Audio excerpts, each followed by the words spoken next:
Welcome back to the channel, everybody. How are you doing? We are going to talk about my fall reading wrap-up.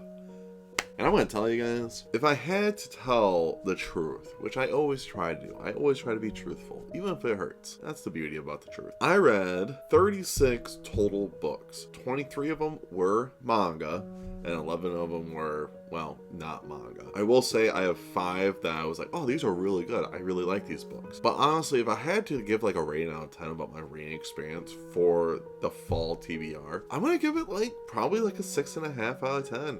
It wasn't that good. I actually think my summer reading wrap-up was actually better. I think I read more fun books. But with this one, I was just honestly slightly disappointed. So I'm hoping my winter TBR, my winter reading wrap-up is going to be better. But I'm going to be honest, not a big fan, especially because, holy crap, my spooky season was utter disappointment. Every single book I read for the spooky season was not scary, didn't really make me feel uncomfortable or anything like that. It just was kind of disappointing. The best book I read for the month of October was easily Tomi, and that was a manga, which is fine. I think Tomi was fine, but it wasn't like as good as Uzumaki, and I learned that that's like the first book that he wrote. So I understand, I can see the pros and cons of that, but like in general though, I just been kind of slightly disappointed. I think I've been reading more different books in general for the month, like every month now. So I read more romance, more horror, more fantasy, more just whatever. So I think because of the month of October is supposed to be my spooky month, I kind of stripped away like the really good books that I wanted to read anyways. In this month, just was kind of disappointed. So there's that. Now we're going to talk about the top 5 favorite reads I had. Out of 36 books, I only had 5 that I liked, that I really did like, and all of them were not 5 stars. 2 of them are 5-star, and the rest of them were 3. Well, the rest of them were 4 out of 5. One was just was just a manga series because I really liked it. So there's that. So we're gonna get that out of the way first. The first one in my top 5 is just Jujutsu Kaisen. I really liked it. It was fun. I enjoyed it a lot. If I had to give a rating out of 10 total, it'd probably be like an 8.5 out of 10, because I think after the Shibuya arc, it kind of falls off, but I really didn't like it. Now, I didn't expect to put this in my top 5. Like, yes, it's a series, but I just threw it in there just to say, hey, the whole manga is in my top 5. Number 4 in this list is Tomi. I like Tomi. I think Tomi was a lot of fun. Is it as good as Uzumaki? No, it's not. I think Uzumaki is way better out of the 2 I read from Junji Ito, and I think that's fine. I think Uzumaki is just better. A lot of people always talk about how Uzumaki is so good, and I like elements of Tomi. I do. But I felt like there was a lot of repetitiveness in Tomi to the point where I'm like, I'm not really feeling it as much as I was hoping I would. Did I like it? Absolutely. Out of 5, it's a 4. Out of 10, an 8. And I really liked it. So this is my first book I read from this author. I watched like the most popular movie from her, which is The Interview with Vampire. And I read Anne Rice's The Mummy.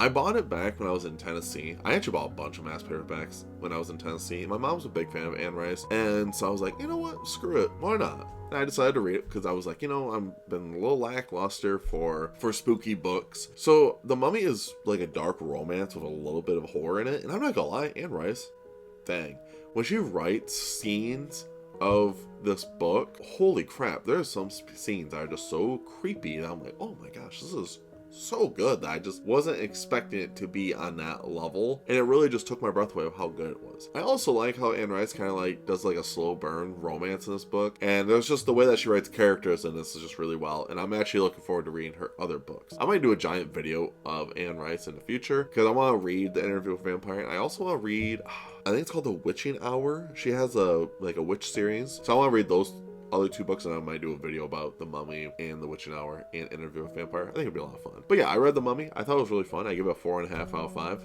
Out of 10, probably a 9 out of 10, because it was a really fun book. I had no disappointments. Number 2 on this list is Pen Pal, which I read earlier in September, and wow, Pen Pal, I didn't expect it to still be this high up on my list of one of the books I really liked, and I actually could see it being in my top 10 favorite books I read this year. Honestly, I really could see it. I've been looking, and I'm like, oh man, December needs to be a banger in order to make this list change, because right now my top 10, it hasn't really changed a lot from my favorite books, which I didn't expect, but here we are. But Pen Pal, really fun. If I had to give it out of 5 out of 5. Great book. I like the story of it, especially from a self-pub book that was from a Reddit creepypasta to where it is now. great. Out of 10, 9.5 out of 10, I think it would be the rating I would give it is 9.5 out of 10. The last book for my top 5s for my reading wrap up is The Catcher in the Rye.